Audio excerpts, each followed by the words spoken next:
My mom asked if I can get her a drinking bottle because as you guys know, kapag medyo may edad na, mas gusto na nila na sa kama na lang sila iinom ng water, lalo na sa madaling araw. And I checked the market. Obviously, marami, alam niyo na marami akong mga inuman ng tubig dito, mga tumblers, ganan. However, I saw this one from Amway. And I thought this would be perfect para sa mga seniors at mudrakhals natin.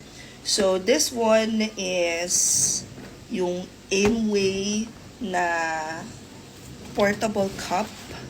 And the reason why I love this for her is because if you open, per usual, obviously, we're getting the green one. This is big, pero lightweight siya. And eto yung itsura niya. So, sa taas, very similar yung design niya sa mga nabibili natin sa market. But, meron siyang ganyang option. O, pack. O, sino ka dyan. And then, if meron siyang hawakan, kailangan ng nanay ng hawakan, diba?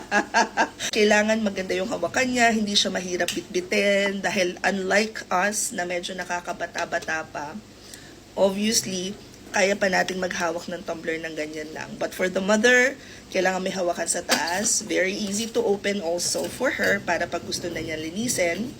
Meron siyang straw. This is how the inside looks like. It's big. This one is BPA-free, double-walled, insulated, stainless steel, keeps hot. Hot, it keeps cold. Cold, pero for sure si nanay, maligam-gam lang ang gusto nun.